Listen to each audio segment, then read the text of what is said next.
I didn't expect this to go dark by the end. The music starts out so light and fluffy, and for it to turn melancholy was not something I expected at all. The fact that there's not actually dialogue in this and they're just still images telling the story frame by frame makes this film a little more impactful, because it's showing a story without actually physically seeing anybody, which gives the title Nobody, because we're actually not seeing anyone there, but it could be for any number of women around the world, any number of people who are forced into sex trafficking. It's a powerful message and could be shown as a PSA, because it tells of a story before seeing anybody. Without seeing anybody, it's just used on props, which makes it feel all that much more real. There is an expression called contents of the dead man's pocket, and I believe that this is an expression that is kind of explored within this short. Obviously, the main goal of this piece is shown to us right in our face with the title card at the end of this short titled Nobody. And it dives into how globally sex workers face 75% of experiencing physical violence through their work. And it's kind of a piece, a short, dedicated an homage to those nameless who are forced into sex trafficking. And here we kind of get images that are very, the animation is kind of realistic here. I notice and point out things such as brands such as Crayola or Tide, and having these red leather boots, which end up being a signifying factor into recognizing and putting the pieces together of who we were discovering, the pieces of their home and who this person was, to essentially see them tossed in the dumpster side underneath a pile of trash.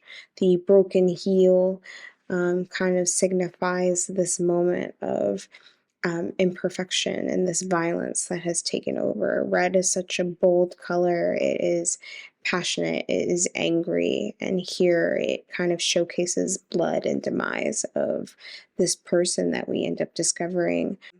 You know, nobody's paying attention to this person, no one's looking for this person, possibly.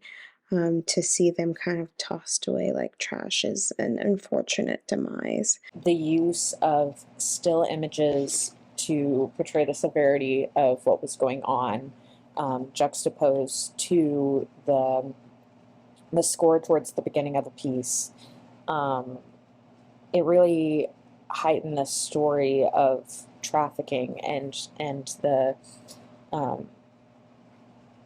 the weight of what was going on towards the end. And there's a build to that.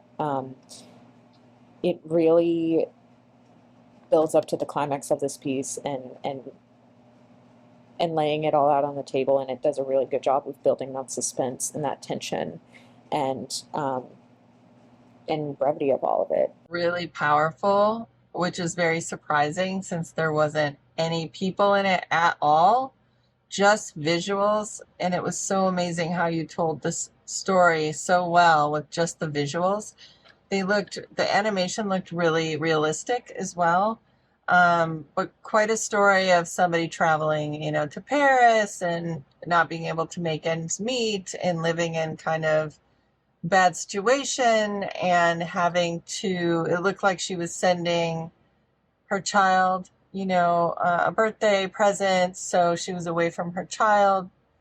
And then into sex work. So what I took from it at the end with the quote was that somehow she was forced into this, or she was working in that industry because at one point she couldn't make ends meet. But either way, the depiction with the imagery of the key and the shoes was just powerful, and seeing the boots on her in the alleyway after her demise, just terrible, and really, really well presented is with what of the visuals and no acting and no people at all it was pretty amazing. Very powerful, emotional piece, as well as a very impressive animation construct on the animation side.